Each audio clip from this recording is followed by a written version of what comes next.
Кім Алланы тапса, ол бәрін тапқан болады дейді. Кім Алланы жоғалтса, ол бәрін жоғалтқан болады.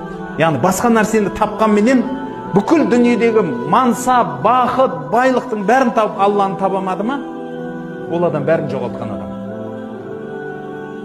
Ал кім мансап, байлық, бақ, берекеттің бәрінен айырылса да Алланы тапты ма, ол адам еш нәрсесін жоғалтқан жоқ. Ол адам еш нәрсесін жоғалтқан жоқ. Дүниенің атақ мансабын, байлығын, бүкіл бәрін жетіп, бірақ Алланы таппасаңыз, онда сіз бәрінен айырылған адамсыз. Және керісінше, егер сіз осы дүниеде бәрінен айырылдыңыз, мал дүние, бала шаға, денсаулық, байлық, атақ, достар бәрінен айырылып, бірақ Алланы жоғалтпадыңыз ба, онда сіз еш нәрсе жоғалтқан жоқсыз.